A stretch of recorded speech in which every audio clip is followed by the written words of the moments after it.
ഒരു അധ്യായത്തിലേക്ക് നമ്മൾ എത്തിയിരിക്കുന്നു. എല്ലാവർക്കും സുപരിചിതമായ അധ്യായവും ബൈബിളിലെ തന്നെ ഏറ്റവും പ്രധാനപ്പെട്ട ഒരു ചാപ്റ്ററുമാണല്ലോ 1 കൊരിന്ത്യർ 13-ാം അധ്യായം. നമ്മളിന്ന് ഒരുമിച്ച് അതിൽ നിന്ന് ചിന്തിക്കുവാനായിട്ട് ആഗ്രഹിക്കുന്നു. ഒരുപക്ഷേ പ്രസംഗിക്കുന്നതിനേക്കാളും അധികം വളരെ സിമ്പിളായിട്ട് നമുക്ക് മനസ്സിലാവുന്ന ഭാഗവും നമ്മൾ അനുസരിക്കേണ്ടതുമായ ഒരു വേദഭാഗമാണ്. അതിൻ്റെ 12-ാം അധ്യായം അതിൻ്റെ അവസാന ഭാഗത്ത് പൗലോസ് അപ്പോസ്തലൻ ഇങ്ങനെ എഴുതിയിരിക്കുന്നു: and I will show you still more excellent way. അതിശ്രേഷ്ഠമായൊരു മാർഗം നിങ്ങൾക്ക് കാണിച്ചു തരാം. നമ്മൾ വേദപുസ്തകം അത് ആദ്യം മുതൽ നമ്മൾ ഈ 1 കൊരിന്ത്യർ പഠിച്ചു വരുമ്പോഴത്തേക്ക് അറിയാം, ആ സഭയിൽ ഒത്തിരി പ്രശ്നങ്ങളൊക്കെ ഉണ്ടായിരുന്ന സഭയായിരുന്നു. എന്നാൽ ആ സഭ കൃപാവരങ്ങളാൽ സമ്പന്നമായ ഒരു സഭയുമായിരുന്നു. കൃപാവരങ്ങൾ നന്നായിട്ട് എക്സസൈസ് ചെയ്യുന്നൊരു സഭയായതുകൊണ്ട് കൃപാവരങ്ങൾ എങ്ങനെ വളരെ പരിജ്ഞാനത്തോടും വിവേകത്തോടും അച്ചടക്കത്തോടും കൂടെ അത് നിർവഹിക്കണമെന്ന് വിവരിക്കുന്ന ചാപ്റ്റേഴ്സാണ് 12-ാം അധ്യായവും. അത് കഴിഞ്ഞിട്ട് 14-ാം അധ്യായത്തിലും വീണ്ടും അതേ കാര്യങ്ങൾ പൗലോസ് തുടങ്ങും. എന്നാൽ ഇതിനിടയ്ക്ക് ഒരു ചെറിയൊരു ചാപ്റ്റർ, പൗലോസ് ലേഖനം എഴുതിയപ്പോൾ ചാപ്റ്റേഴ്സ് ഒന്നും ഇല്ലായിരുന്നു. അതിനൊക്കെ ശേഷമാണ് ചാപ്റ്ററുകളുമൊക്കെ ഡിവൈഡ് ചെയ്യപ്പെട്ടത്. എങ്കിലും കുറച്ച് നിർത്തിയിട്ട് പൗലോസ് പറയുന്നു, ഞാൻ നിങ്ങൾക്ക് അതിശ്രേഷ്ഠമായൊരു മാർഗം കാണിച്ചു തരാം. അപ്പോൾ അതുകൊണ്ട് ഈ ചാപ്റ്ററിനെ വേദപണ്ഡിതന്മാരിങ്ങനെ പറയും, സാൻഡ്വിച്ച് ചാപ്റ്റർ. നമ്മൾ ബ്രെഡൊക്കെ നമ്മൾ സാൻഡ്വിച്ച് ഉണ്ടാക്കുമ്പോഴത്തേക്ക് അതിന് നടുക്ക് വെക്കുന്ന ആ പോർഷന് പ്രധാനപ്പെട്ട ഒരു പ്രത്യേകതയുണ്ട്. അത് ജാമാണെങ്കിലും ബട്ടർ ആണെങ്കിലും അല്ലെങ്കിൽ മറ്റേതെങ്കിലും തരത്തിലുള്ള ഫില്ലിങ്സ് ആണെങ്കിലും ആ ഫില്ലിങ്സാണ് ആ ഒരു സാൻഡ്വിച്ചിന് ടേസ്റ്റ് വരുന്നത്. വെറുതെ 2 ബ്രെഡ് പിടിച്ച് ഇങ്ങനെ കഴിച്ചു കഴിഞ്ഞാൽ അത് സാൻഡ്വിച്ച് ആവത്തില്ല, അത് ടേസ്റ്റ് ആവത്തില്ല. എന്ന് പറഞ്ഞ പോലെ നമ്മുടെ കൃപാവരങ്ങൾ 12-ാം അധ്യായത്തിൽ കാണുന്നതും 14-ാം അധ്യായത്തിൽ കാണുന്നതും അത് അതിനുവേണ്ടി വാഞ്ചിപ്പീനെന്നും പൗലോസ് അപ്പോസ്തലൻ പറയുന്നുണ്ട്. നിങ്ങൾ കൃപാവരങ്ങളെ ആഗ്രഹിക്കണം, പ്രത്യേകിച്ച് ശ്രേഷ്ഠവരങ്ങളെ വാഞ്ചിക്കണം, പ്രവചനവരം വാഞ്ചിപ്പീൻ എന്നൊക്കെ പറയുന്നുണ്ട്. അപ്പോൾ അതിനെയൊന്നും പൗലോസ് അപ്പോസ്തലൻ ഒരിക്കലും കുറച്ച് കാണുന്നില്ല. എന്നാൽ അതിൻ്റെ ഇടയ്ക്ക് പറയുകയാണ്, ആ ഒരു ഏറ്റവും ടേസ്റ്റുള്ള ആ സാൻഡ്വിച്ചിൻ്റെ ഇടയ്ക്കത്തെ ആ ഭാഗം പോലെ തന്നെ ഈ 13-ാം അധ്യായത്തിന് അതിൻ്റേതൊരു മനോഹരത്വമുണ്ട്. അതില്ലെങ്കിൽ ബാക്കിയൊന്നും പൂർണ്ണമാവത്തില്ല. അതുകൊണ്ട് 13-ാം അധ്യായത്തിൽ ഒരു ശ്രേഷ്ഠമായ മാർഗത്തെക്കുറിച്ച് വളരെ വിശദമായിട്ടും, എന്നാൽ അത് വളരെ ചെറിയൊരു അധ്യായമാണെങ്കിൽ വളരെ പ്രൊഫൗണ്ടായിട്ട് വളരെ കൃത്യമായിട്ട് പൗലോസ് അപ്പോസ്തലൻ അവിടെ വിവരിച്ചു പറയുന്നു. അപ്പോൾ നമുക്ക് അതിലേക്ക് വരാം. നമുക്ക് വളരെ സുപരിചിതമായ ഒരു അധ്യായമാണ്. നമുക്കറിയാം, സ്നേഹത്തെക്കുറിച്ചാണല്ലോ ഈ അധ്യായത്തിൽ പറയുന്നത്. നമ്മൾ ഇതിനകത്തെ സ്നേഹത്തെക്കുറിച്ച് കടന്നു വരുന്നതിന് മുമ്പ് യവനായ ഭാഷയിൽ സ്നേഹത്തിൻ്റെ 4 വാക്കുകളുണ്ട്. അത് നമുക്കൊന്ന് മനസ്സിലാക്കിയിട്ട് നമുക്കിതിലേക്ക് വരാം. ഇതിനകത്ത് ഉപയോഗിച്ചിരിക്കുന്ന പദം എന്തുവാണെന്ന് നമുക്ക് ചിന്തിക്കാം. യവനായ ഭാഷയിൽ സ്നേഹമെന്ന് പറയുമ്പോൾ ആ ഓരോ സ്നേഹത്തിനും അതിൻ്റേതായ ചില വാക്കുകളുണ്ട്. നമ്മളിപ്പോൾ ഇവിടെ പറയുമ്പോഴത്തേക്ക് എനിക്ക് ഇന്നത് ഇഷ്ടമാണെന്ന് പറയുമ്പോൾ ഇംഗ്ലീഷിൽ പറയും ഐ ലവ് ദാറ്റ് എന്ന് പറഞ്ഞാൽ, ഐ ലവ് മൈ വൈഫ് എന്ന് പറയുന്നതും ഐ ലവ് ബിരിയാണി എന്ന് പറയുന്നതും ഐ ലവ് പർട്ടിക്കുലർ കേക്ക്, ആ ഒരു കേക്ക് എനിക്ക് ഇഷ്ടമാണെന്ന് പറയുന്നതിനെല്ലാം ഒറ്റ വാക്ക് മാത്രമേ ഉള്ളൂ, ലവ് എന്ന് മാത്രമേ ഉള്ളൂ. എന്നാൽ ഗ്രീക്ക് ഭാഷയിൽ ഓരോ കാര്യത്തിനും പ്രത്യേകമായ സ്നേഹത്തിന് പ്രത്യേക പദങ്ങളാണ് ഉപയോഗിച്ചിരിക്കുന്നത്. നമ്മളത് മനസ്സിലാക്കിയിട്ട് ഈ ചാപ്റ്ററിൽ എന്തുവാണെന്ന് നമുക്ക് നോക്കാം. ഒന്നാമത്തെ ഒരു പദം ഫിലോ എന്ന് പറയുന്ന ഒരു ഗ്രീക്ക് പദം, ഫിലിയ എന്നും ഫിലോ എന്നും പറയും. ഇതിൻ്റെ അർത്ഥം 2 സഹോദരന്മാർ തമ്മിലുള്ളൊരു ബന്ധം, അല്ലെങ്കിൽ ഒരു സ്നേഹിതന്മാർ തമ്മിലുള്ള ഒരു സ്നേഹബന്ധത്തെക്കുറിച്ചാണ് പറയുന്നത്. ലവ് ബിറ്റ്വീൻ ക്ലോസ് ഫ്രണ്ട്സ്, 2 അടുത്ത കൂട്ടുകാർ തമ്മിലോ അല്ലെങ്കിൽ ബ്രദേഴ്സ് തമ്മിലോ ഒക്കെയുള്ള ഒരു സ്നേഹത്തെക്കുറിച്ചാണ് ഈ ഫിലോ എന്ന വാക്ക്. ഫിലോ എന്ന വാക്കും ന്യൂ ടെസ്റ്റ്മെൻറ്റിലെ പല ഭാഗത്ത് നമ്മൾ കാണുന്നുണ്ട്. എബ്രായ ലേഖനം 13:1, റോമർ 12:10 അവിടെയൊക്കെയും നിങ്ങൾ വായിച്ചിട്ടുണ്ടായിരിക്കുമല്ലോ, സഹോദരപ്രീതി നിലനിൽക്കട്ടെ, ലെറ്റ് ബ്രദർലി ലവ് കണ്ടിന്യൂ. സഹോദരപ്രീതി നിലനിൽക്കട്ടെ. എവിടെയൊക്കെ സഹോദരപ്രീതി എന്നുണ്ടോ അവിടെയെല്ലാം ഉപയോഗിച്ചിരിക്കുന്ന വാക്ക് ഫിലോന്ന. നമുക്ക് വേറൊരു ബൈബിളിലൊരു പുസ്തകമുണ്ട്, ഫിലെമോൻ എന്ന് പറയുന്ന ഒരു പുതിയ നിയമത്തിലെ പുസ്തകമുണ്ട്. അപ്പോൾ സഹോദരന്മാർ തമ്മിലുള്ള സ്നേഹം, അതെങ്കിൽ നമ്മൾ ചർച്ചിലുള്ള സഹോദരന്മാർ തമ്മിലുള്ള ആ ഒരു സ്നേഹത്തിനുള്ള പദമാണ് ഫിലോ എന്ന് പറയുന്നത്. ആ സ്നേഹത്തിനും അതിൻ്റേതായ പ്രത്യേകതയുണ്ട്. കാരണം ആ ഒരു സ്നേഹമില്ലെങ്കിൽ സഭയല്ല. സഭയിലുള്ള സഹോദരന്മാർ തമ്മിൽ വാസ്തവമായിട്ട് ആ ഒരു ബ്രദർലി ലവ്, ഉണ്ടെങ്കിൽ മാത്രമേ അത് ഒരു കൂട്ടായ്മയായിട്ട് തീരത്തുള്ളൂ. അതുപോലെ തന്നെ റോമർ 12:10 നമ്മൾ വായിക്കുന്നു, സഹോദരപ്രീതിയിൽ തമ്മിൽ സ്ഥായി പൂണ്ട് ബഹുമാനിക്കുന്നതിൽ അന്യോന്യം മുന്നിട്ട് കൊള്ളുവീൻ. അപ്പോൾ സഹോദരപ്രീതി അല്ലെങ്കിൽ ഒരു സഭയിലൊരു ആൾക്കാർ തമ്മിലുള്ള ബന്ധം, സ്നേഹിതർ തമ്മിലുള്ള ബന്ധം, ഇതിനെയൊക്കെ ഉപയോഗിക്കുന്ന വാക്കാണ് ഫിലോ എന്ന് പറയുന്നത്. പിന്നത്തെ വേറൊരു വാക്കാണ് ഇറോസ്. ഇറോസ് എന്ന് പറഞ്ഞാൽ റൊമാൻറ്റിക് ലവ്, ഭാര്യ ഭർത്തൃ തമ്മിൽ ബന്ധം, അല്ലെങ്കിൽ ഒരു കമുകന്മാർ തമ്മിലുള്ള ആ ഒരു സ്നേഹബന്ധം. അതിനെക്കുറിച്ച് ഡയറക്റ്റായിട്ടുള്ള വാക്കുകൾ നമ്മൾ വേദപുസ്തകത്തിൽ കാണുന്നില്ലെങ്കിലും അന്നത്തെ പശ്ചാത്തലത്തിൽ ഇറോസ് എന്ന വാക്ക് പല ലിറ്ററേച്ചറുകളിൽ ഉപയോഗിച്ചിട്ടുണ്ട്. എന്നാൽ ഇറോസ് എന്ന അർത്ഥം വരുന്ന രീതിയിൽ അല്ലെങ്കിൽ അത് ഉൾക്കൊള്ളുന്ന ചില വാക്യങ്ങളൊക്കെ നമ്മൾ പുതിയ നിയമത്തിൽ കാണുന്നുണ്ട്. പ്രധാനമായിട്ട് എബ്രായ ലേഖനം 13:4 വിവാഹം എല്ലാവർക്കും മാന്യമായിരിക്കട്ടെ, കിടക്ക നിർമ്മലമായിരിക്കട്ടെ എന്നൊക്കെ പറയുന്ന വചനത്തിൽ അതുമൊക്കെ ആ തമ്മിലുള്ള ഭാര്യ ഭർത്തൃ സ്നേഹത്തെക്കുറിച്ചും അല്ലെങ്കിൽ അങ്ങനെയുള്ള ബന്ധത്തെക്കുറിച്ചുള്ളത് നമുക്ക് മനസ്സിലാക്കാനായിട്ട് സാധിക്കും. അതാണ് മറ്റൊരു സ്നേഹം, ഇറോസ്. ഇനിയുള്ളൊരു വേറൊരു വാക്കാണ് സ്റ്റോർജ എന്ന് പറയും. ഇതെന്ന് പറഞ്ഞാൽ ഫാമിലി മെമ്പേഴ്സ് തമ്മിലുള്ള ബന്ധം, കുടുംബാംഗങ്ങൾ തമ്മിലുള്ള സ്നേഹബന്ധത്തെക്കുറിച്ച് പറഞ്ഞു. അപ്പനും അമ്മയും മക്കളും അങ്ങനെയുള്ള കുടുംബാംഗങ്ങൾ തമ്മിലുള്ള ബന്ധത്തിന് ഉപയോഗിക്കുന്ന വാക്കാണ് സ്റ്റോർജ എന്ന് പറയുന്നത്. ഇത് നമ്മൾ പെട്ടെന്ന് ഡയറക്റ്റ്ലി ഒന്നും നമ്മൾ ബൈബിളിൽ നമ്മൾ ഉപയോഗിച്ചതായിട്ട് കാണുന്നില്ലെങ്കിലും അതിന് ഓപ്പോസിറ്റായിട്ടുള്ള പദങ്ങൾ വാത്സല്യമില്ലാത്തവർ എന്ന് റോമർ 1:31 2 തിമോത്തിയോസ് 3:3 ഒക്കെ കാണുന്നുണ്ട്. അപ്പോൾ ഫാമിലിയിലുള്ള ഒരു സ്നേഹമാണ് വാത്സല്യം. അപ്പോൾ വാത്സല്യം നഷ്ടപ്പെട്ടു പോകുന്ന അന്ത്യകാലത്തെക്കുറിച്ചൊക്കെ പൗലോസ് അപ്പോസ്തലൻ തിമോത്തിയോസിൻ്റെ ലേഖനത്തിൽ പറയുന്നു. അതുപോലെ തന്നെ റോമാ ലേഖനം ആദ്യം പറയുമ്പോൾ ഒത്തിരി പാപങ്ങളെക്കുറിച്ച് ഡിസ്ക്രൈബ് ചെയ്യുമ്പോൾ അതിനകത്ത് മനുഷ്യൻ എങ്ങനെ ഇതുപോലുള്ള പാപങ്ങൾ എത്തിച്ചേർന്ന് പറയുന്ന സമയത്ത് വാത്സല്യമില്ലാത്തവർ എന്ന് പറയുന്നുണ്ട്. അപ്പോൾ ആ സ്നേഹം ആവശ്യമാണ്. ഒരു കുടുംബാംഗങ്ങൾ തമ്മിലുള്ള ബന്ധങ്ങളിൽ വാത്സല്യം വളരെ ആവശ്യമാണ്. ആ സ്നേഹത്തിനും അതിൻ്റേതായ പ്രത്യേകതയുണ്ട്. എന്നാൽ ഇനിയത്തെ പദമാണ് പുതിയ നിയമത്തിൽ ഒരുപാട് സ്ഥലങ്ങളിൽ ഉപയോഗിച്ചിരിക്കുന്ന ഏറ്റവും പ്രധാനപ്പെട്ട ഒരു പദം. അതാണ് നിങ്ങൾക്ക് എല്ലാവർക്കും അറിയാമല്ലോ, അഗപ്പേ എന്ന് പറയുന്ന സ്നേഹം. അഗപ്പേ എന്ന് പറയുന്ന സ്നേഹം ഈ പറയുന്ന പദങ്ങളിൽ നിന്നെല്ലാം തികച്ചും വ്യത്യസ്തമാണ്. അൺകണ്ടീഷണലി, യാതൊരുവിധമായ വ്യവസ്ഥയുമില്ലാത്ത സ്നേഹം, സാക്രിഫിഷ്യൽ ലവ്.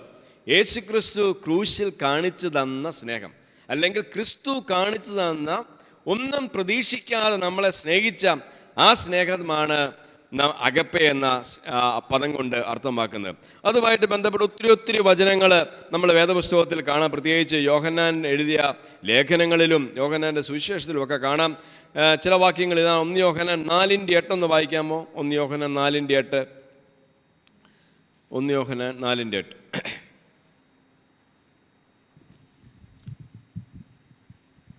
ആർക്കെങ്കിലും ഒരാൾക്ക് ഒന്ന് വായിക്കാം.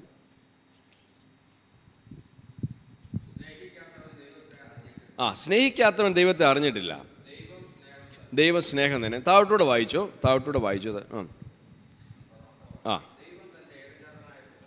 ദൈവം തൻ്റെ ഏകജാതനായ പുത്രനെ നാം അവനാൽ ജീവിക്കേണ്ടതിന് ലോകത്തിലേക്ക് അയച്ചു എന്നിങ്ങനെ ദൈവത്തിന് നമ്മോടുള്ള സ്നേഹം പ്രത്യക്ഷമായി. അല്ലെങ്കിൽ ദൈവത്തിൻ്റെ സ്നേഹം എന്ന് പറയുന്നത് ദൈവം തൻ്റെ പുത്രനെ ഭൂമിയിലേക്ക് അയച്ച് നമ്മുടെ പാപങ്ങൾക്ക് വേണ്ടി ക്രൂശിൽ ഏൽപ്പിച്ച് കൊടുത്ത ആ സ്നേഹം. അല്ലെങ്കിൽ ദൈവം സ്നേഹമെന്ന് പറയുമ്പോൾ അവിടെ ഉപയോഗിച്ചിരിക്കുന്ന വാക്കും അഗപ്പേ എന്ന് പറയുന്ന പദമാണ്. യാതൊരു ഒന്നും പ്രതീക്ഷിക്കാതെ സ്നേഹിക്കുന്ന ഒരു പൂർണ്ണമായിട്ടും സാക്രിഫിഷ്യൽ ആയിട്ടുള്ള ത്യാഗപൂർണമായ ഒരു സ്നേഹമാണ് അവിടെ കാണുന്നത്. ഈ യോഹന്നാൻ 3:16 നമുക്കറിയാവുന്ന വചനമാണല്ലോ. ആ വാക്യം അവിടെയും ദൈവത്തിൻ്റെ സ്നേഹത്തെക്കുറിച്ച് പറഞ്ഞിരിക്കുന്ന പദം അഗപ്പേ എന്ന പദമാണ് അവിടെ ഉപയോഗിച്ചിരിക്കുന്നത്. ഇനി 1 യോഹന്നാൻ 4:11 വാക്യം ഒന്ന് വായിച്ചോട്ടെ. 11 ഒന്ന് വായിച്ചോട്ടെ. പ്രിയമുള്ളവരെ, ദൈവം നമ്മെ ഇങ്ങനെ സ്നേഹിച്ചുവെങ്കിൽ നാം അന്യോന്യം സ്നേഹിക്കണം. എങ്ങനെ സ്നേഹിച്ചെങ്കിൽ ഇങ്ങനെ അഗപ്പേ സ്നേഹം നമുക്ക് തന്നതുപോലെ തന്നെ. പിന്നെ അവിടെ അഗപ്പേനെ ഉപയോഗിക്കുന്ന നമ്മളും അഗപ്പേ സ്നേഹം അൺകണ്ടീഷണലായിട്ട് വ്യവസ്ഥയില്ലാതെ എന്ത് ചെയ്യണം, മറ്റുള്ളവരെ സ്നേഹിക്കണമെന്ന് പറയുന്നു. ഇതൊരു ചോയ്സാണ്. നമ്മൾ എടുക്കുന്ന ഒരു തീരുമാനമാണ്. അതുപോലെ കർത്താവ് സ്നേഹിച്ചതുപോലെ സ്നേഹിക്കുക എന്ന് പറയുന്നത്. ഇനി നമ്മൾ വരുമ്പോഴത്തേക്ക് ഈ 1 കൊരിന്ത്യർ 13 ഉപയോഗിച്ചിരിക്കുന്ന വാക്കുകൾ സ്നേഹത്തിൻ്റെ വാക്ക് ഫിലോയല്ല, ഇറോസ് അല്ല, സ്റ്റോർജയല്ല. ഇവിടെ ഉപയോഗിച്ചിരിക്കുന്ന മൊത്തം പദങ്ങളും എവിടെയൊക്കെ സ്നേഹമെന്ന് അവിടെ എഴുതിയിട്ടുണ്ടോ അതെല്ലാം അഗപ്പേ സ്നേഹത്തെക്കുറിച്ചാണ് പറയുന്നത്. അപ്പോൾ അതൊരു ഹയർ സ്നേഹമാണ്. നമ്മൾ സാധാരണ ഒരു സ്നേഹത്തിൻ്റെ കാര്യമല്ല. നമ്മളത് ഇങ്ങനെ വായിക്കുമ്പോൾ സ്നേഹം എന്ന് പറയുമ്പോൾ നമുക്ക് പെട്ടെന്ന് മനസ്സിലാകാനായിട്ട് ബുദ്ധിമുട്ടുണ്ട്.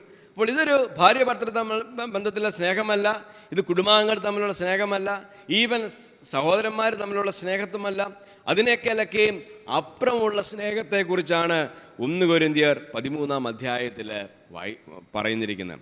ഇനി നമുക്ക് 1 കൊരിന്ത്യർ 13 അധ്യായത്തിലെ നമുക്ക് ആ വചനങ്ങളൊക്കെ ഒന്ന് നോക്കാം. വളരെ സിമ്പിളാണ്, നമുക്ക് മനസ്സിലാക്കാൻ പ്രയാസമൊന്നുമില്ലെങ്കിലും നമ്മൾ ആഴത്തിൽ നമ്മളെ തന്നെ ഒന്ന് പരിശോധിച്ചുകൊണ്ട് നമുക്കത് നോക്കാം.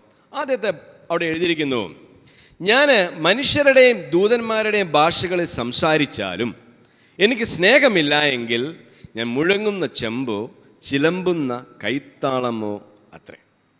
അപ്പോൾ സ്നേഹത്തിൻ്റെ ആദ്യം പറയുന്നത് ഈ സഭയിൽ നന്നായിട്ട് ടങ്സ് അന്യഭാഷകൾ ഉപയോഗിക്കുകയും അതിൻ്റെ വ്യാഖ്യാനവും ഒക്കെ ഉണ്ടായിരുന്ന ഒരു സഭയാണ്. അപ്പോൾ ആ സഭയിൽ പൗലോസ് വേറൊരു ഭാഗത്ത് പറഞ്ഞിട്ടുണ്ട്, ഞാൻ നിങ്ങളെക്കാൾ അധികം ഞാൻ അന്യഭാഷകളിൽ സംസാരിക്കുന്നു.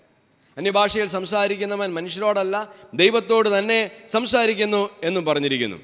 അപ്പോൾ പൗലോസ് പറയുമ്പോൾ ഞാൻ ഇങ്ങനെയൊക്കെ ഞാൻ മനുഷ്യരുടെ ഭാഷയെ പറയാം, നല്ല വാഗ്മിയായിട്ട് നല്ല രീതിയിൽ സംസാരിക്കാം.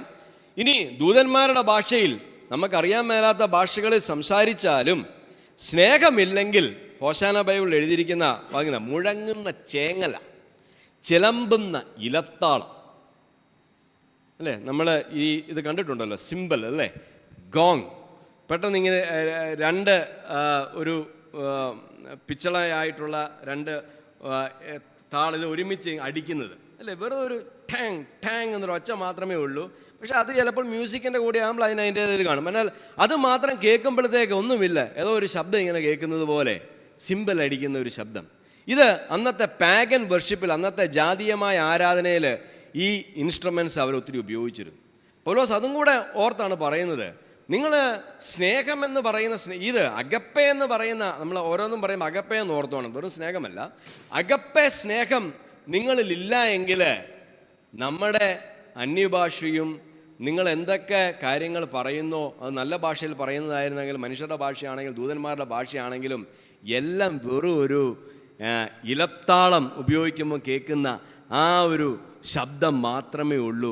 അതിനപ്പുറമായിട്ട് വേറെ ഒന്നുമില്ല, അതിനപ്പുറം അതിന് ആഴം ഒന്നുമില്ല എന്നാണ് പറഞ്ഞിരിക്കുന്നത്.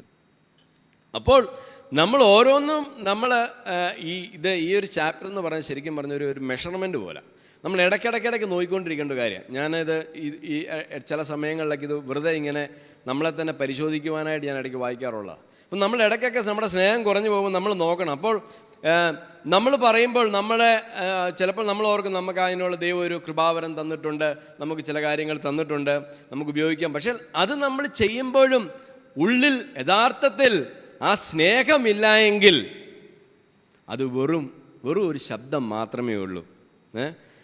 ഇലത്താളത്തിൻ്റെ ശബ്ദവും ചേങ്ങലയുടെ ശബ്ദം മാത്രമേ ഉള്ളൂ, അതിനപ്പുറമായിട്ട് അതിനൊന്നും അർത്ഥമില്ല എന്ന് പറഞ്ഞിരിക്കുന്നു. ഇനി അടുത്തൊരു കാര്യം പറഞ്ഞിരിക്കുന്നു, if I have prophetic powers, എനിക്ക് എന്തുകൊണ്ട് പ്രവചനവരം ഉണ്ടായിട്ട്. പ്രവചനവരം എന്ന് പറയുമ്പോഴത്തേക്ക് വേദപുസ്തകം നമ്മൾ നന്നായിട്ട് പഠിക്കുമ്പോഴത്തേക്ക് കേവലം നമ്മുടെ ഭാവി പറയുന്നൊരു കാര്യം മാത്രമല്ല, നന്നായിട്ട് വചനം പ്രസംഗിക്കുന്നതും ഒരു പ്രവചനമാണ്. നന്നായിട്ട് ദൈവത്തിൻ്റെ വചനം ഡിവൈഡ് ചെയ്ത് പറയുന്നതും അതുമാണ് ശരിക്കും നമ്മൾ അതിൻ്റെ ഒരു ഹോളിസ്റ്റിക് ലെവലിൽ മനസ്സിലാക്കേണ്ട പ്രവചനം എന്ന് പറയുമ്പോൾ. അതിനകത്ത് ചില കൃപാവരങ്ങൾ ഉപയോഗിക്കുന്നവർ ഫ്യൂച്ചറിനെ കുറിച്ചൊക്കെ പറയുന്ന കാര്യങ്ങളൊക്കെ കാണും. പക്ഷേ അതിനേക്കാളൊക്കെ പ്രധാനം ദൈവത്തിൻ്റെ വചനം നന്നായി ഡിവൈഡ് ചെയ്യുന്ന, ചിലപ്പോൾ നന്നായിട്ട് നമുക്ക് പ്രസംഗിക്കുവാനായിട്ട് കഴിയുമായിരിക്കാം, നന്നായിട്ട് നമുക്ക് കാര്യങ്ങൾ പറഞ്ഞു കൊടുക്കുവാനായിട്ട് ചിലപ്പോൾ കഴിയുമായിരിക്കാം. എന്നാൽ ചില സമയങ്ങളിൽ പറ്റുന്നത്, ഞങ്ങളെപ്പോലെയുള്ള ആൾക്കാർക്ക് പറ്റുമ്പോഴത്തേക്ക് നമ്മൾ ചിലപ്പോൾ പ്രസംഗിക്കുന്നുണ്ടായിരിക്കാം, അല്ലെങ്കിൽ പ്രവചനം പറയുന്നുണ്ടായിരിക്കാം, എന്നാൽ എവിടെയോ സ്നേഹം കുറയുന്നു, സ്നേഹത്തിൻ്റെ ടോൺ അതിനകത്തില്ല. അതിനകത്ത് ചിലപ്പോൾ നമ്മുടെ ഭാഷയുടെ ശൈലിയായിരിക്കാം, നമ്മുടെ ഭാഷ ആ പറയുന്ന വാക്കുകളുടെ ഇതായിരിക്കാം, അല്ലെങ്കിൽ പുതിയ പുതിയ കാര്യങ്ങൾ ആളുകൾക്ക് അറിയാൻ മേലാത്ത കാര്യങ്ങളൊക്കെ പറഞ്ഞു കൊടുക്കുന്നതായിരിക്കാം. ചിലപ്പോൾ ഇവിടെയൊക്കെ വരുമ്പോഴത്തേക്ക് നമ്മൾ ആഴത്തിൽ പരിശോധിച്ചില്ലെങ്കിൽ ചിലപ്പോൾ എന്തു ചെയ്യും? സ്നേഹം കുറഞ്ഞു പോകും. ചിലപ്പോൾ നമ്മൾ വലിയ ഭയങ്കരമായിട്ട് പ്രസംഗിക്കും. പക്ഷേ ആ പ്രസംഗിക്കുമ്പം ആളുകളിലേക്ക് അത് ചെല്ലുമ്പോഴത്തേക്ക് എവിടെയോ എന്തോ ഒരു സ്പർശനത്തിൻ്റെ കുറവ് അവിടെ കാണാനായിട്ട് സാധിക്കുന്നു. ഇതെല്ലാം നമ്മുടെ ക്രിസ്തീയ ലോകത്ത് സംഭവിച്ചുകൊണ്ടിരിക്കുന്ന കാര്യങ്ങളാണ്. അപ്പോൾ എവിടെയോ സ്നേഹമില്ല എങ്കിൽ അതും എന്തുവെന്ന് ഒന്നുമില്ല. ഇനി ഒത്തിരി ജ്ഞാനം, അണ്ടർസ്റ്റാൻഡിങ് ഓൾ മിസ്റ്ററീസ്, അല്ലേ? സകല ജ്ഞാനവും, ചിലവർക്ക് ജ്ഞാനത്തിൻ്റെതായ ഒരു വലിയ കൃപാവരം ഉണ്ട്. ചിലവർക്ക് അത് ചിലപ്പോൾ അതൊരു നാച്ചുറലായിട്ട് തന്നെ വലിയ ജ്ഞാനമുള്ള വ്യക്തികളും കാണുമായിരിക്കും. എല്ലാം മനസ്സിലാക്കാനൊക്കെയുള്ള വലിയ ജ്ഞാനം കാണും. അങ്ങനെ ഉണ്ടായിട്ടും അഗപ്പെ ഇല്ലെങ്കിൽ അതും എന്തുവാ? ഒന്നുമില്ല എന്ന് പറയുന്നു. ഇനിയുള്ളത്, ചിലവർക്ക് ഭയങ്കരമായ വിശ്വാസമുണ്ട്. മലകളെ നീക്കുവാൻ തക്ക വിശ്വാസം നമുക്ക് ആവശ്യമാണോ? കർത്താവ് തന്നെ പറഞ്ഞിട്ടുണ്ട്, നിങ്ങൾ വിശ്വസിക്കണം. അപ്പോൾ നമ്മൾ വിശ്വാസത്തെക്കുറിച്ച് നമ്മൾ പഠിപ്പിക്കാറുണ്ട്. നമുക്ക് വിശ്വാസം ആവശ്യമാണ് നമ്മൾ പറയാറുണ്ട്. വിശ്വാസം വർദ്ധിക്കണം എന്നുള്ളതിനെക്കുറിച്ച് നമ്മൾ കേൾക്കാറുണ്ട്. വിശ്വാസം ആവശ്യമാണ്. വിശ്വാസമില്ലാത്ത ഒരു കാര്യം, വിശ്വാസമില്ലാത്ത ദൈവത്തെ പ്രസാദിപ്പിക്കുവാനേ സാധിക്കത്തില്ല. അപ്പോൾ നമുക്ക് ഭയങ്കരമായ വിശ്വാസമുണ്ടായിട്ട് വീണ്ടും അവിടെ നമുക്ക് സ്നേഹം അഗപ്പയില്ലെങ്കിൽ, സാക്രിഫിഷ്യലായിട്ടുള്ള സ്നേഹം നമുക്ക് വരുന്നില്ല എങ്കിൽ അതും വെയിനാണ്. വലിയ കാര്യങ്ങളൊന്നും അതിനകത്തില്ല. ചിലപ്പോൾ ഭയങ്കരമായ വിശ്വാസത്താൽ പ്രവർത്തിക്കുന്ന ഒത്തിരി ആൾക്കാരെ നമുക്കറിയാം. വിശ്വാസം അവർക്ക് നമ്മൾ ചിന്തിക്കുന്നതിനേക്കാളും ഉപരിയായ വിശ്വാസവും അവർ വിശ്വാസത്തോടുകൂടെ ഓരോ കാര്യങ്ങൾ സംസാരിക്കുകയും പറയുകയൊക്കെ ചെയ്യുമ്പോൾ സംഭവിക്കുന്നതൊക്കെ നമ്മൾ ചിലപ്പോൾ കാണുന്നുണ്ട്. എന്നാൽ ഇതെല്ലാം ഉണ്ടായിട്ടും എഗെയിൻ ഈ കാര്യം ആ സ്നേഹത്താൽ നിറഞ്ഞു നിൽക്കുന്നില്ലെങ്കിൽ ഐ ആം നത്തിങ്, അതൊന്നുമല്ല. ഇംഗ്ലീഷിലങ്ങനെ, മലയാളത്തിൽ എഴുതിയിരിക്കുന്നു, ഞാൻ ഏതുമില്ല, ഒന്നുമില്ല, ഞാൻ വെറും സീറോയാണ്. അപ്പോൾ ഇതെല്ലാം നമ്മൾ എഴുതി വെച്ചിട്ട് നമ്മൾ സമം ഇട്ടിട്ട് വെക്കണം. എനിക്ക് വിശ്വാസമുണ്ട്, പക്ഷേ സ്നേഹമില്ല എങ്കിൽ പിന്നെ ഉള്ളത് സീറോയാണ്, ഈക്വൽ. ഇപ്പുറത്ത് വേറെ എല്ലാം എനിക്കുണ്ടെന്ന് പറഞ്ഞാലും അതിന് വിലയില്ല. പിന്നെ ഒരു പൂജ്യത്തിന് തുല്യം മാത്രമേ അത് ഉള്ളൂ. ഇനി അടുത്തൊരു കാര്യമാണ്, നമുക്ക് അല്പം കൊണ്ട് ചിന്തിച്ചാൽ അതിന് ഉത്തരം പെട്ടെന്ന് പിടികിട്ടത്തില്ല. എനിക്കുള്ളതെല്ലാം അന്നദാനം ചെയ്താലും എൻ്റെ ശരീരം ചുടുവാൻ ഏൽപ്പിച്ചാലും. നമ്മൾ സാധാരണ ഓർക്കുന്നത് ഈ അന്നദാനം ചെയ്യുമ്പോഴത്തേക്ക് സ്നേഹമില്ലാതെ ആർക്കും അത് പറ്റത്തില്ല എന്നാണ്. എനിക്ക് എൻ്റെ മനസ്സിലെപ്പോഴും അങ്ങനെയാണ് വരുന്നത്. അല്ലെങ്കിൽ ഒരാൾ വളരെ സാക്രിഫിഷ്യലായിട്ട് മിഷണറി പ്രവർത്തനം ചെയ്യുന്നവരൊക്കെ, അല്ലേ? ചിലപ്പോൾ അവരവരുടെ പല കാര്യങ്ങൾ വിട്ടിട്ടായിരിക്കും അവർ ചിലപ്പോൾ ഒരു മിഷൻ വേലകൾ ചെയ്യുന്നത്. ഞാൻ ചില സ്ഥലത്തൊക്കെ നേപ്പാളിലുമൊക്കെ ഷോർട്ട് ടൈം മിഷൻ ട്രിപ്പിന് പോയിട്ടുണ്ട്. അപ്പോൾ നോർത്ത് ഇന്ത്യയിലൊക്കെ പോയിട്ടുണ്ട്. കുറച്ച് പ്രയാസങ്ങൾ കൂടിയൊക്കെ നമ്മളവർക്ക് അതൊക്കെ ഒരു വലിയ കാര്യങ്ങളാണെന്നൊക്കെ നമ്മൾ ചിന്തിക്കുന്നു. ശരിയാണ്, ആയിരിക്കാം. പക്ഷേ ഇവിടെ പറയുന്നത് ഇങ്ങനെയൊക്കെ വളരെ സാക്രിഫിഷ്യലായിട്ട് ദേഹം പോലും ചുടുവാൻ ഏൽപ്പിച്ച് കൊടുക്കുമ്പോഴും ചിലപ്പോൾ സ്നേഹമില്ലാത്ത അവസ്ഥ ഉണ്ടാകാം. അതെങ്ങനെയാണെന്ന് ചോദിച്ചാൽ എനിക്ക് ചിലപ്പോൾ എൻ്റെ ഇമാജിനേഷൻ എനിക്ക് അതിനൊരു പെട്ടെന്നൊരു ഉത്തരം കിട്ടുന്നില്ല. കാരണം നമ്മൾ മനസ്സിലാക്കുന്നതല്ല അങ്ങനെയാണ്. കൂടുതലും നമ്മൾ കാണുന്നവരെല്ലാം വളരെ സ്നേഹത്തോടുകൂടെ പ്രവർത്തിക്കുന്നതായിട്ട് നമുക്ക് തോന്നാം. എന്നാൽ പൗലോസ് അപ്പോസ്തലൻ പരിശുദ്ധാത്മാവിൽ പറയുന്നു, അങ്ങനെയല്ലാതെ നമുക്ക് ചിലതൊക്കെ ചെയ്യാൻ പറ്റും. ചിലപ്പോൾ നമ്മൾ ഒത്തിരി മറ്റുള്ളവരെ സഹായിക്കുന്നുണ്ട്. ചിലപ്പോൾ നമ്മൾ ഒത്തിരി സ്ഥലങ്ങളിൽ സുവിശേഷ വേലയ്ക്ക് പോകുന്നുണ്ട്.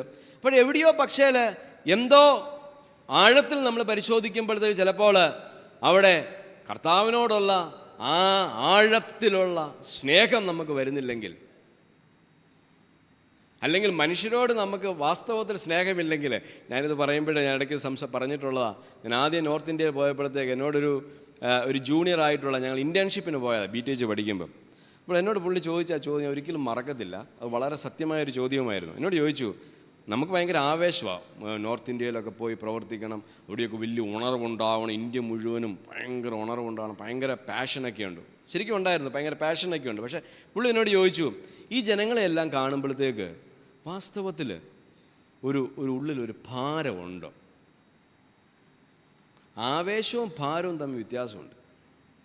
ചില ഭക്തന്മാർ പറഞ്ഞിട്ടുണ്ട്, അവർ ബസ് സ്റ്റാൻഡിലൊക്കെ ആളുകൾ ഇങ്ങനെ ഒഴുകി നടക്കുമ്പോഴത്തേക്ക് അവരെ കാണുമ്പോഴത്തേക്ക് അവരൊക്കെ നശിച്ചു പോകുന്നോർത്ത് അവരുടെ കണ്ണിൽ കൂടെ കണ്ണുനീര് വന്നിട്ടുണ്ട്. ഭാരം ഉള്ളതും സീലും വ്യത്യാസമുണ്ട്. ഭയങ്കര സീലായിരിക്കും നമുക്ക് ചെയ്യാനായിട്ട്, അത് പ്രവർത്തിക്കണം ഇത് പ്രവർത്തിക്കണം എന്നൊക്കെ ഭയങ്കര സീല്. പക്ഷെ ഉള്ളിലൊരു തകർന്ന വ്യക്തികളെ കണ്ടിട്ട് യഥാർത്ഥത്തിൽ അവരോട് നമുക്ക് സ്നേഹമില്ല എങ്കിൽ അതിന് യാതൊരു അർത്ഥവുമില്ല എന്നാണ് അപ്പോസ്തലനായ പൗലോസ് ഇവിടെ എഴുതിയിരിക്കുന്നത്. അപ്പോൾ വീണ്ടും വീണ്ടും നമ്മൾ പരിശോധിച്ച് ഇത് അത്ര എളുപ്പമുള്ള കാര്യമല്ല. നമ്മൾ ഇടയ്ക്കിടയ്ക്ക് ഈ യാർഡ് സ്റ്റിക്ക് ഈ ഒരു മെഷർമെൻറ്റ് ഇടയ്ക്കിടയ്ക്ക് ഇങ്ങനെ നോക്കിക്കൊണ്ടിരിക്കണം. അവിടെ ഉണ്ടോ ഇല്ലാത്തവരും, കാരണം നമ്മൾ മനുഷ്യരല്ലേ, നമുക്ക് എപ്പോഴും അത്ര പരിപൂർണ്ണതയൊന്നുമല്ല, നമുക്ക് ഒത്തിരി കുറവുകളുണ്ട്. അപ്പോൾ നമ്മൾ ഇടയ്ക്കിടയ്ക്ക് അത് നോക്കുകയും നമ്മൾ തിരുത്തുകയും ചെയ്യേണ്ടത് ആവശ്യമാണ്. അപ്പോൾ ഒരു യാഥാർത്ഥ്യമുണ്ട്, ഇങ്ങനെയും പ്രവർത്തിക്കാനും ശുശ്രൂഷ ചെയ്യാനും സാധിക്കും. നമുക്ക് സ്നേഹമില്ലാതെയും നമ്മുടെ ജീവൻ പോലും വേണം നമുക്ക് കൊടുക്കാം, പക്ഷേ അതിനും അർത്ഥമില്ല എന്നാണ് അപ്പോസ്തലനായ പൗലോസ് പറഞ്ഞിരിക്കുന്നത്. ഇനി കുറേ കാര്യങ്ങൾ സ്നേഹമെന്ന് പറയുന്ന ഒരു വെർബായിട്ട് പറഞ്ഞിരിക്കുക. Love is an action. Love നമുക്ക് പലപ്പോഴും ഒരു ഫീലിംഗാണ്, നമുക്കെപ്പോഴും ഫീൽ ചെയ്യുക. ഈവൻ ദൈവസ്നേഹം പോലും നമ്മളത് ഫീൽ ചെയ്യണം, തീർച്ചയായും ഫീൽ ചെയ്യണം, നമ്മുടെ ശരീരങ്ങളിലും മനസ്സിലൊക്കെ അത് അനുഭവിക്കണം. എന്നാൽ ഫീലിംഗ് മാത്രമല്ല, ഫീലിങ്ങിനപ്പുറം സ്നേഹമെന്ന് പറയുന്നത് ഒരു ആക്ഷനാണെന്ന് താഴോട്ട് ഇനി കുറേ കാര്യങ്ങൾ പറഞ്ഞിരിക്കുക. ആ സ്നേഹം അഗപ്പെ എന്ന് പറയുന്ന സ്നേഹം മറ്റേ ഒരു സ്നേഹവുമല്ല. അഗപ്പെ എന്ന് പറയുന്ന അൺകണ്ടീഷണലായിട്ടുള്ളതും സാക്രിഫൈഷ്യലായിട്ടുള്ള സ്നേഹം എന്ന് പറയുന്നത് എന്തുവാണെന്ന് താഴോട്ട് കുറേ കാര്യങ്ങൾ പറഞ്ഞിരിക്കുന്നു. Love is patient. സ്നേഹമെന്ന് പറയുന്നത് സഹിഷ്ണുതയാണ്. ഇതിനെക്കുറിച്ച് ഒരു കമൻറ്റേറ്റർ അതിനെക്കുറിച്ച് പഠിച്ചപ്പോൾ അദ്ദേഹം എഴുതിയത്, അവിടെ ഉപയോഗിച്ചിരിക്കുന്ന വാക്കെന്ന് പറയുന്നത്, അവിടെ ഉപയോഗിക്കുന്ന പേഷ്യൻ ഉപയോഗിക്കുന്ന വാക്ക് മക്രോത്തുമേ എന്ന് പറയുന്ന ഒരു ഗ്രീക്ക് പദം. അവിടെ ദീർഘക്ഷമ അല്ലെങ്കിൽ പേഷ്യൻ്റ് എന്ന് പറഞ്ഞു കഴിഞ്ഞാൽ അത് ജനങ്ങളുമായിട്ട് ബന്ധപ്പെട്ട മനുഷ്യരുമായിട്ടുള്ള ബന്ധത്തിലുള്ള പേഷ്യൻസിനെ കുറിച്ച് അവിടെ പറയുന്നത്.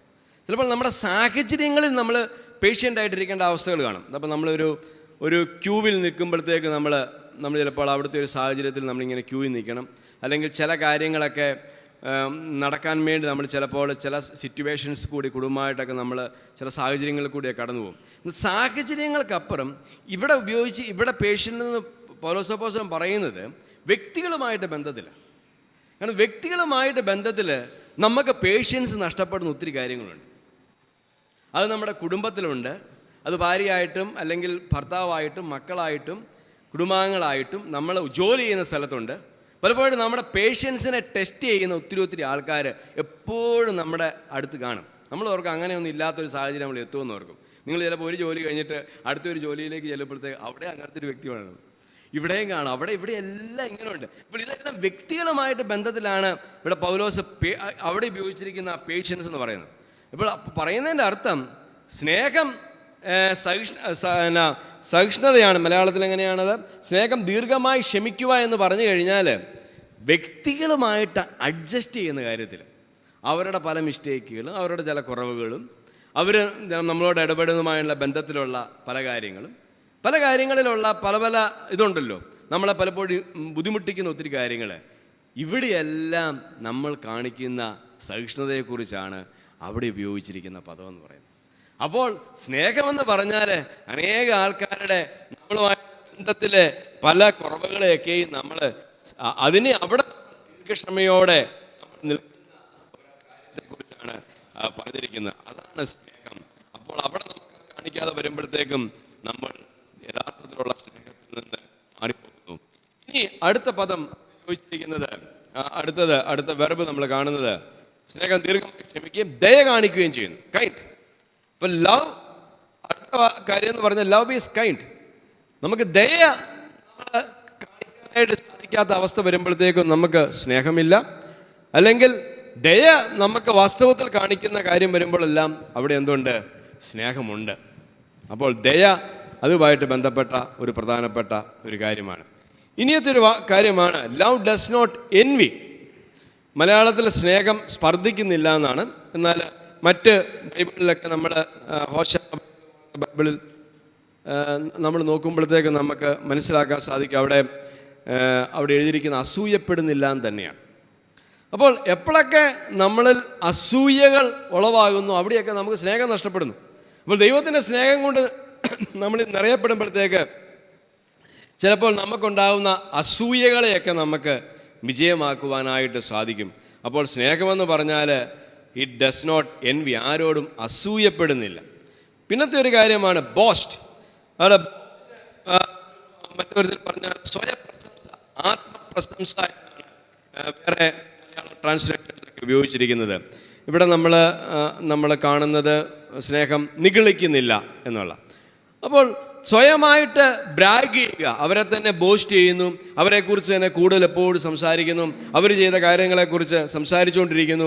ഇതെല്ലാം വരുമ്പോഴത്തേക്കും വേദപുസ്തകം പറഞ്ഞിരിക്കുന്നു അതും സ്നേഹമല്ല എന്നാണ് അർത്ഥമാക്കുന്നത്. അപ്പോൾ സ്നേഹം അസൂയ കാണിക്കുന്നില്ല, അതുപോലെ തന്നെ സ്നേഹം നിഗളിക്കുന്നില്ല. ചില സമയത്ത് നമുക്കൊക്കെയും പറ്റുന്നൊരു കാര്യമാണ്, നമ്മൾ ചെയ്ത കാര്യങ്ങളെക്കുറിച്ച് നമ്മൾ അമിതമായിട്ട് ചിലപ്പോൾ നമ്മൾ പ്രശംസിക്കുവാനായിട്ട് ഇടയായിത്തീരും. ചില കാര്യങ്ങൾ നമ്മൾ ചെയ്തതെന്ന് പറയുന്നതിലും തെറ്റില്ല, കാരണം അങ്ങനെ പറയുന്ന വ്യക്തികൾക്കാണ് അവർ ആത്മാഭിമാനം തോന്നുന്നത്, അതിനകത്ത് തെറ്റില്ല. പക്ഷേ ചില സമയത്ത് എന്നാ പറ്റും, അത് നമ്മൾ ഓവറായിട്ട് നമ്മളെ തന്നെ ലിഫ്റ്റ് ചെയ്യുവാനായിട്ട് ഉപയോഗിക്കുന്നു. അങ്ങനെ വരുമ്പോഴത്തേക്ക് അത് ദൈവസ്നേഹം ഉള്ള ഒരു അനുഭവമല്ല എന്ന് പൗലോസ് അപ്പോസ്തലൻ ഇവിടെ പറഞ്ഞിരിക്കുന്നു. ഇനി പറഞ്ഞിരിക്കുന്നതാണ് എന്തുവാണ്, ഇറ്റ് ഈസ് നോട്ട് അരഗൻറ്റ്. സ്നേഹം എന്ന് പറഞ്ഞാൽ ഒരു അരഗൻസ് കാണിക്കുന്നതല്ല. മലയാളത്തിൽ എങ്ങനെ എഴുതിയിരിക്കുന്നത്, അത് ചീർക്കുന്നില്ല.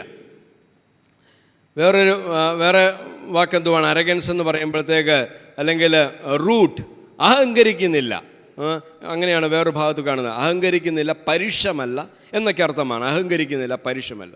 അപ്പോൾ നമ്മളോട് തന്നെ നമ്മൾ കാണിക്കുന്ന ഒരു അരഗൻ്റായിട്ട്, അല്ലേ, നമുക്കത് എനിക്കൊന്ന് ഇംഗ്ലീഷിൽ കുറച്ചുകൂടെ മനസ്സിലാവും. നമ്മൾ അരഗൻ്റായിട്ടും ചിലപ്പോൾ റൂഡായിട്ടും ഒക്കെ നമ്മൾ ചില സമയങ്ങളിലൊക്കെ ബിഹേവ് ചെയ്യുന്ന സമയങ്ങളൊക്കെ ഉണ്ടാവും.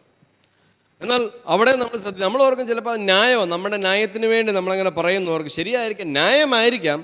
പക്ഷേ അവിടെയൊക്കെ നമ്മൾ എത്രത്തോളം റൂഡാവുന്നോ, അരഗൻ്റാവുന്നോ, അല്ലെങ്കിൽ വേറൊരു പരിഭാഷയിൽ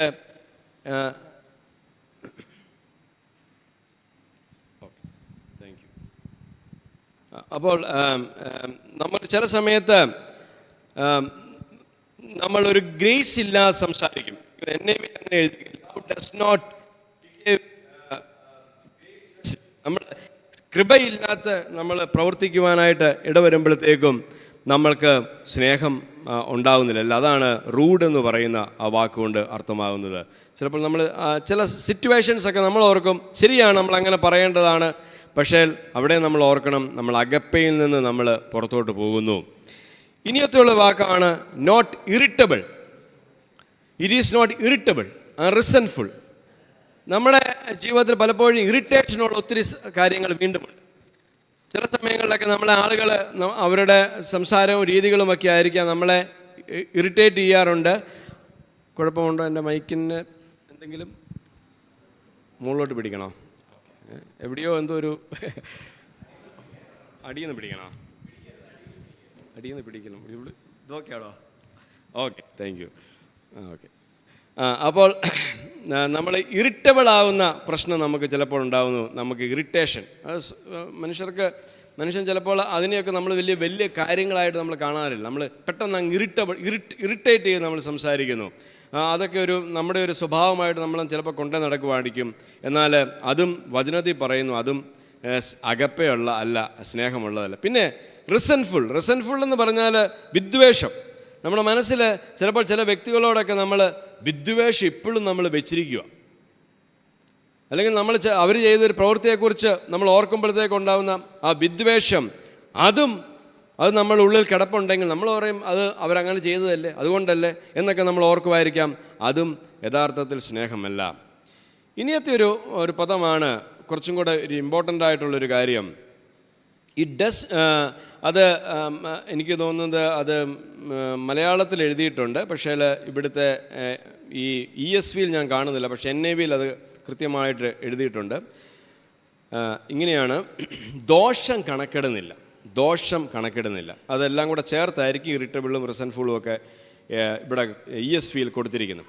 അതിൽ NIV ഇങ്ങനെയാണ് കൊടുത്തിരിക്കുന്നത്, it keeps no record of wrongs. It keeps no record of wrongs. നമ്മൾ അവിടെ റെക്കാർഡ് എന്ന് പറയുന്ന പദം ശരിക്കും ഒരു അക്കൗണ്ടൻ്റ് ഉപയോഗിക്കുന്ന പദമാണ് പൗലോസ് അപ്പോസ്തലൻ അവിടെ ഉപയോഗിച്ചിരിക്കുന്നത്, ലൊഗിസ്റ്റായ് എന്ന് പറയുന്നത്. അപ്പോൾ ഒരു ലെഡ്ജറിൽ കണക്കുകൾ എഴുതിയിടുന്നത് പോലെ നമ്മൾ ചിലപ്പോൾ പലരുടെയും ദോഷങ്ങൾ, അവർ നമ്മളോട് ചെയ്ത ദോഷങ്ങളൊക്കെ നമ്മൾ എഴുതിയിട്ടിട്ടുണ്ടായിരിക്കും. ചിലപ്പോൾ നമ്മൾ മനസ്സിൻ്റെ ലെഡ്ജറിലായിരിക്കും നമ്മൾ എഴുതിയിട്ടിരിക്കുന്നത്. നമ്മൾ ഇടയ്ക്കിടയ്ക്ക് എല്ലാം എന്തു ചെയ്യും? അത് ഓർത്തുകൊണ്ടിരിക്കും. അത് ഓർത്തുകൊണ്ടിരിക്കുക എന്ന് പറയുമ്പോൾ നമ്മൾ പറയാം അത് അങ്ങനെ സംഭവിച്ചല്ലോ, അവരങ്ങനെ ചെയ്തതല്ലേ, ശരിയായിരിക്കാം. എന്നാൽ വീണ്ടും വീണ്ടും നമ്മളത് റെക്കോർഡ് ചെയ്ത് വെച്ച് നമ്മളത് ഓർക്കുക എന്ന് പറഞ്ഞാൽ അവിടെ നമുക്ക് സ്നേഹത്തിൻ്റെ പ്രശ്നമുണ്ട്. ദോഷം കണക്കിടുന്നില്ല. ഇംഗ്ലീഷിലെ ട്രാൻസ്ലേഷൻ നല്ലതാണ്, it keeps no record of wrongs. നമ്മൾ അത് എഴുതി സൂക്ഷിച്ച് വെക്കുന്നില്ല. കൈകൊണ്ട് നമ്മൾ എഴുതുന്നില്ലായിരിക്കും, മനസ്സിൽ നമ്മൾ ചിലപ്പോൾ ഹൃദയത്തിൻ്റെ ആഴത്തിൽ എഴുതി വെച്ചിരിക്കുമായിരിക്കാം. അവരെന്നോട് അങ്ങനെ ചെയ്തു, അവൻ എന്നോട് ഇങ്ങനെ പറഞ്ഞു. എന്നിട്ട് നമ്മളിതിൽ ഇടയ്ക്കിടയ്ക്കെല്ലാം എന്തു ചെയ്യും? നമ്മൾ സംസാരിച്ചുകൊണ്ടിരിക്കുന്നു, പറഞ്ഞുകൊണ്ടിരിക്കുന്നു. അവിടെയല്ല നമ്മൾ ഓർക്കുക, നമുക്കതിനെയും നമുക്ക് ഓവർകം ചെയ്യണമെന്നുണ്ടെങ്കിൽ ദൈവത്തിൻ്റെ സ്നേഹം, യേശു കാണിച്ചു തന്ന സ്നേഹം കൊണ്ട് നമ്മൾ നിറയപ്പെടുമ്പോൾ മാത്രമേ നമുക്ക് അതിൽ നിന്നും നമുക്ക് മോചനം കിട്ടത്തുള്ളൂ. അപ്പോൾ അത് റെക്കോർഡ്, ദോഷം കണക്കിടാത്തതാണ് യഥാർത്ഥത്തിലുള്ള സ്നേഹമെന്ന് പറയുന്നത്. ഇനി അടുത്തത് പറഞ്ഞിരിക്കുന്നു, അനീതിയിൽ സന്തോഷിക്കുന്നില്ല. It does not rejoice at wrongdoing. എവിടെയൊക്കെ അനീതി സംഭവിക്കുന്ന അല്ലെങ്കിൽ തെറ്റായ കാര്യങ്ങൾ വരുമ്പോഴത്തേക്ക് നമുക്കതിനകത്തൊരു സന്തോഷമാണോ, അല്ലെങ്കിൽ ഉള്ളിൽ ചിലപ്പോൾ നമുക്ക് ആ വ്യക്തിയോടുള്ള ഒരു ദേഷ്യനിമിത്തമായിരിക്കാം, അവർക്ക് അങ്ങനെ പറ്റിയല്ലോ, അവരങ്ങനെ ചെയ്തല്ലോ. ചിലപ്പോൾ ചില ദൈവദാസന്മാരോ ദൈവദാസിമാരോ അല്ലെങ്കിൽ അങ്ങനെയുള്ളവരൊക്കെ ചില തെറ്റുകളിലൊക്കെ ഏർപ്പെടുമ്പോൾ നമ്മളതിൽ ശരിക്കും സന്തോഷിക്കുകയാണോ, അത് നമുക്ക് ദുഃഖമാണോ ശരിക്കും ഉളവാകുന്നത്? അപ്പോൾ ഒരു തെറ്റിനകത്ത് നമ്മൾ ഒരു സംഭവിക്കുമ്പോഴത്തെ അതിനകത്ത് റിജോയ്സ് ചെയ്യുന്നുണ്ടെങ്കിൽ അതും ദൈവസ്നേഹമില്ല. But rejoices with the truth. സത്യത്തിൽ എപ്പോഴും സന്തോഷിക്കുന്നു. സത്യം എവിടെ എപ്പോഴും നടക്കുമ്പോഴും സത്യം സംഭവിക്കുമ്പോഴത്തേക്കും ആ സത്യത്തോട് വലിയൊരു സ്നേഹം നിമിത്തം നമ്മൾ എന്ത് ചെയ്യുന്നു? നമ്മൾ സന്തോഷിക്കുമ്പോഴത്തേക്ക് അത് യഥാർത്ഥത്തിലുള്ള അഗപ്പെ ലവ് ആണ്. ഇനി 7ാമത്തെ വാക്യത്തിൽ പറഞ്ഞിരിക്കുന്നു, ലവ് ബിയേഴ്സ് ഓൾ തിങ്സ്. എല്ലാം പൊറുക്കുന്നു. ആ വാക്ക് നമ്മളൊന്ന് മനസ്സിലാക്കുന്നത് നല്ലതായിരിക്കും. എല്ലാം പൊറുക്കുന്നു എന്നുള്ളത് ഏറ്റവും പ്രധാനപ്പെട്ടതാണ്. നമുക്ക് മറ്റുള്ളവരോടെല്ലാം പൊറുക്കുവാനായിട്ട് സാധിക്കുന്നുണ്ടോ? എൻഡ്യൂർ ചെയ്യുവാൻ, ഇംഗ്ലീഷിൽ അങ്ങനെ എൻഡ്യൂർ എവറിത്തിങ്, എല്ലാം വിട്ടുകളയുവാനും പൊറുക്കുവാനും കഴിയുന്ന ഒരു കാര്യം എന്ന് പറയുന്നത്. പലപ്പോഴും എത്രയോ കാര്യങ്ങൾ നമ്മുടെ ജീവിതത്തിലുണ്ട്, പൊറുക്കാനായിട്ട് നമുക്ക് പറ്റുന്നുണ്ടോ?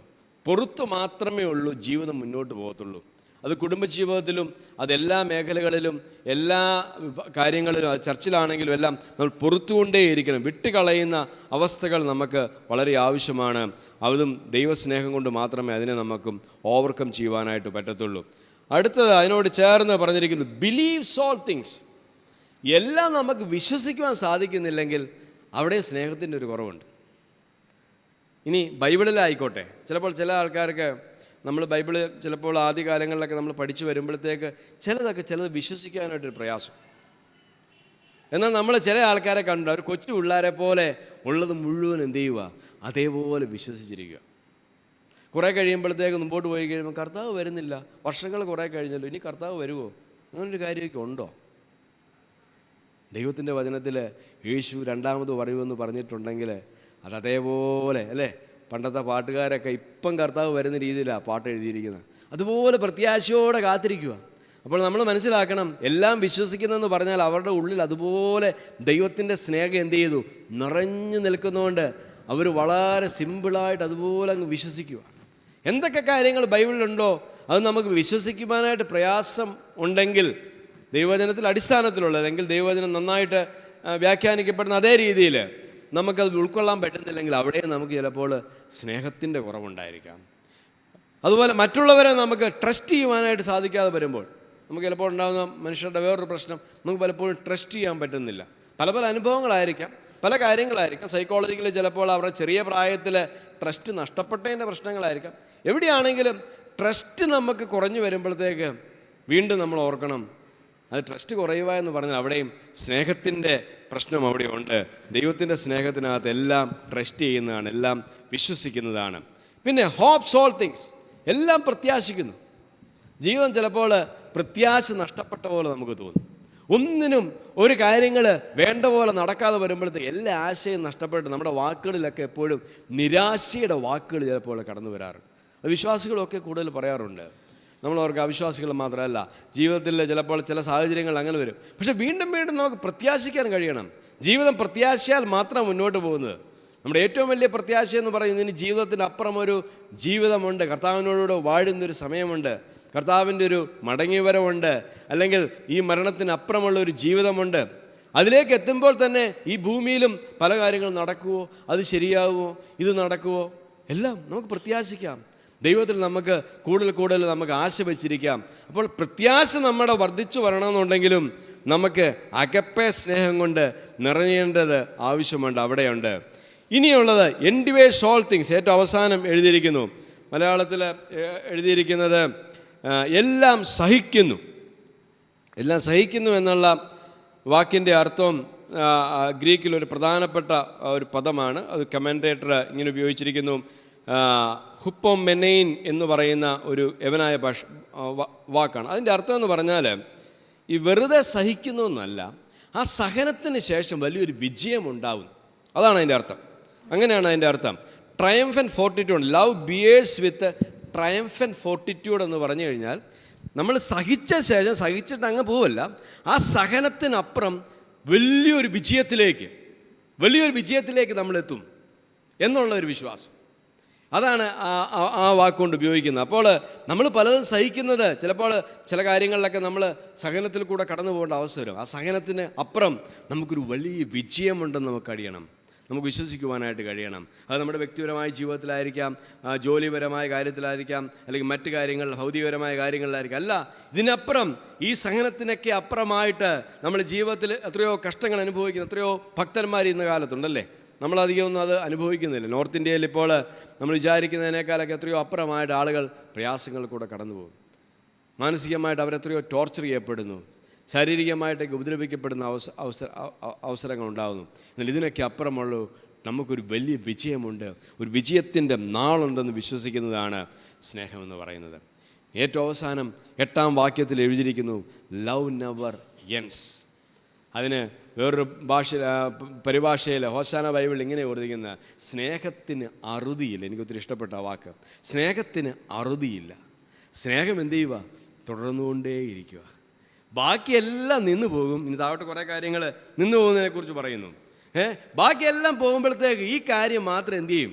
നിലനിൽക്കും. സ്നേഹത്തിന് മാത്രം അറുതിയില്ല. സ്നേഹം മാത്രം എന്തു ചെയ്യും? തുടർന്ന് പോയിക്കൊണ്ടേയിരിക്കും. ഇനി താഴോട്ട് പറയുന്ന ഒത്തിരി കാര്യങ്ങളെക്കുറിച്ച് ചില ആൾക്കാർക്കൊക്കെ ഒത്തിരി തെറ്റായ ധാരണകളുണ്ട്. നമ്മൾ അതും ഒന്ന് മനസ്സിലാക്കി പോകുന്നത് നല്ലതാണ്. അവിടെ എഴുതി പ്രവചനപരം അതെന്ത് ചെയ്യും? നീങ്ങിപ്പോകും. ഭാഷാപരമോ അത് നിന്നു പോകും. ജ്ഞാനമോ അത് നീങ്ങിപ്പോകും. ചില ആൾക്കാർ പറയുന്നത് ബൈബിളൊക്കെ അത് താഴെ എഴുതിയിട്ടുണ്ടല്ലോ, അംശമായി മാത്രം നാം അറിയുന്നു, അംശമായി മാത്രം പ്രവചിക്കുന്നു, പൂർണ്ണമായത് വരുമ്പോൾ അംശമായത് നീങ്ങിപ്പോകും. അപ്പോൾ ബൈബിള് പൂർണ്ണമായി കഴിഞ്ഞപ്പോഴത്തേക്ക് ഇതുപോലെയുള്ള കൃപാവരങ്ങളൊക്കെ എന്ത് ചെയ്തു? നിന്നുപോയി. ഇനി അങ്ങനത്തെ കാര്യങ്ങളില്ല എന്ന് ചില ആൾക്കാരൊക്കെയും പഠിപ്പിക്കാറുണ്ട്. എന്നാൽ അതല്ല ഇതിൻ്റെ ശരിയായിട്ടുള്ള വ്യാഖ്യാനം എന്ന് പറയുന്നത്. ഇത് ഇപ്പോൾ നല്ല നമുക്ക് അപൂർണം തന്നെയാണ്, ഒന്നും പൂർണ്ണമല്ല. ഏത് കാര്യങ്ങളും അപൂർണമാണ്. ഇവിടെ നമ്മൾക്കുള്ള ഒരു കാര്യങ്ങൾക്കും ഒരു സമ്പൂർണ്ണത നമുക്കില്ല. കാരണം നമ്മൾ ഇന്നും ഒരു ദുഷ്ട ലോകത്തിൽ തന്നെയാണ് നമ്മൾ ജീവിക്കുന്നത്. എന്നാൽ ഇതെല്ലാം കംപ്ലീറ്റായിട്ട് മാഞ്ഞു പോകുന്നൊരു സമയമെന്ന് പറയുന്നത് യേശു ക്രിസ്തുവിൻ്റെ മടങ്ങി വരവോടുകൂടെയും നമ്മൾ ദൈവരാജ്യത്തിന് പൂർണ്ണമായിട്ട് നമ്മൾ ആ പുതിയൊരു രാജ്യത്തിലായിരിക്കുകയും ചെയ്യുന്ന സമയത്താണ്. അന്ന് അതിൻ്റെ ഒന്നും ആവശ്യമില്ല. അന്ന് ഭാഷാപരത്തിന് അവിടെ ആവശ്യമില്ല. പ്രവചനമെല്ലാം നീങ്ങിപ്പോവും, ജ്ഞാനമൊക്കെ നീങ്ങിപ്പോവും. നമുക്കെല്ലാം അറിയാൻ മേലാത്തതൊക്കെ നമുക്ക് പൂർണ്ണമായിട്ട് മനസ്സിലാവും.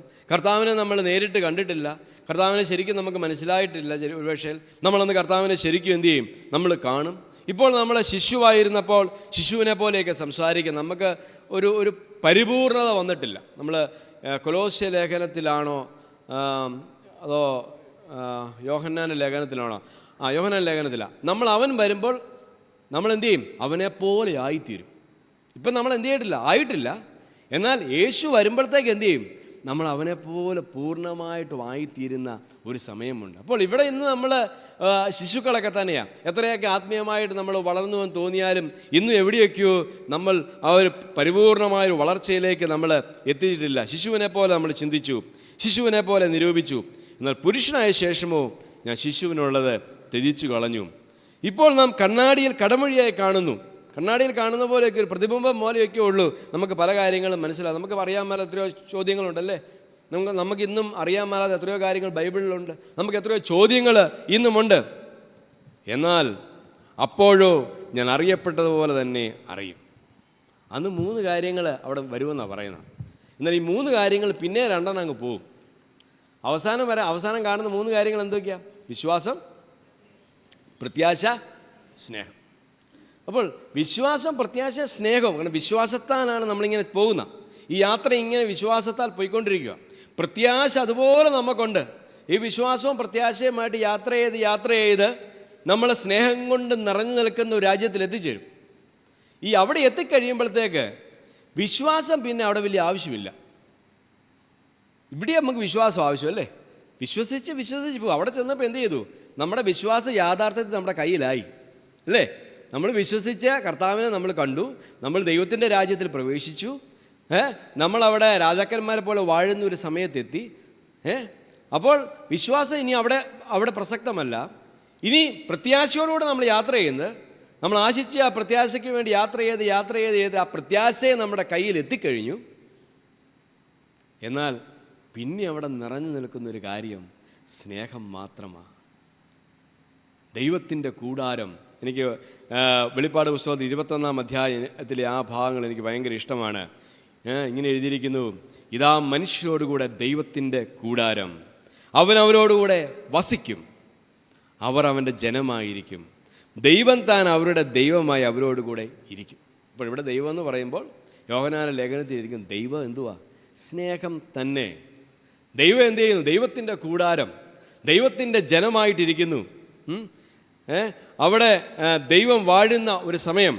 എന്നിട്ട് 4-ാം വാക്യത്തിൽ എഴുതിയിരിക്കുന്നു, 21-ാം അധ്യായം വെളിപ്പാട് പുസ്തകം, അവനവരുടെ കണ്ണിൽ നിന്ന് കണ്ണുനീരെല്ലാം തുടച്ചു കളയും. നോക്കിയേ, അവിടെ സ്നേഹം മാത്രമേ ഉള്ളൂ. സ്നേഹം മാത്രമേ ഉള്ളൂ. സ്നേഹം കൊണ്ട് നിറഞ്ഞു നിൽക്കുന്ന ഒരു കൂടാരത്തിൽ ദൈവം അവിടെ വെളിച്ചമായിട്ട് പ്രകാശിക്കുന്ന, സ്നേഹം കൊണ്ട് മുഴുവൻ നിറഞ്ഞു നിൽക്കുന്ന ഒരു രാജ്യത്തിൽ നമ്മൾ എത്തിച്ചേരും. ഇവിടെ നമ്മൾ ആരംഭിച്ച ഈ സ്നേഹത്തിൻ്റെ യാത്ര അത് അനന്തമായിട്ട് തുടർന്നുകൊണ്ടേയിരിക്കും. അതുകൊണ്ടാണ് പറഞ്ഞിരിക്കുന്നത്, സ്നേഹത്തിന് അറുതിയില്ല. സ്നേഹം മാത്രം എന്തു ചെയ്യും? പോയിക്കൊണ്ടേയിരിക്കും. സ്നേഹത്തിന് വലിയ വലിയ പ്രത്യേകതയുണ്ട്. സ്നേഹം കൊണ്ട് മാത്രമേ നമുക്ക് വ്യക്തികളെ പണിതെടുക്കുവാനും വ്യക്തികളെ മാറ്റുവാനായിട്ട് സാധിക്കത്തുള്ളൂ. ചില സമയത്തൊക്കെയും നമ്മളൊക്കെയും മറന്നു പോകുന്നൊരു കാര്യങ്ങളും നമ്മൾ വ്യർത്ഥമായിട്ട് ചിലപ്പോൾ പരിശ്രമിക്കുന്ന കാര്യങ്ങളുമാണ്. പല കാര്യങ്ങൾ മെത്തേഡുകൾ നമ്മൾ ഉപയോഗിക്കും. എന്നാൽ ദൈവസ്നേഹത്തിന് മാത്രമേ വ്യക്തികളെ രൂപാന്തരപ്പെടുത്തുവാനായിട്ട് സാധിക്കത്തുള്ളൂ. യേശുക്രിസ്തു സ്നേഹം കൊണ്ടാണ് ജനഹൃദയങ്ങളെ കീഴടക്കിയത്. ആ സ്നേഹം ഇന്നും തുറന്നുകൊണ്ടേയിരിക്കുകയാണ്. മനുഷ്യൻ്റെ വാക്കുകളും മനുഷ്യൻ്റെ ചിലപ്പോൾ പല കാര്യങ്ങൾ കൊണ്ടും ഒന്നും നടക്കത്തില്ലാതെ വരുമ്പോൾ സ്നേഹത്തിന് മാത്രം വ്യക്തികളെ പണിതെടുക്കാൻ പറ്റത്തുള്ളൂ. അപ്പോൾ എപ്പോഴും നിലനിൽക്കുന്ന കാര്യം ഈ കാര്യം മാത്രമുള്ളതുകൊണ്ട്, അതുകൊണ്ടാണ് പൗലോസ് അപ്പോസ്തലൻ പറഞ്ഞിരിക്കുന്നത്, താഴോട്ട് ഈ അധ്യായം 13-ാം അധ്യായം തീർന്നു കഴിയുമ്പോഴത്തേക്ക് അടുത്ത അധ്യായം തുടങ്ങുമ്പോഴത്തേക്ക് കൃപാവരങ്ങളെക്കുറിച്ച് അടുത്തത് പറയുന്നതിന് മുമ്പായിട്ട് പൗലോസ് പറയുന്നു, സ്നേഹം ആചരിപ്പാൻ ഉത്സാഹിപ്പിൻ. ഇംഗ്ലീഷിൽ പെർസ്യൂ ലവ്. എന്നിട്ട് പറഞ്ഞിരിക്കുന്നു, earnestly desire the spiritual gifts.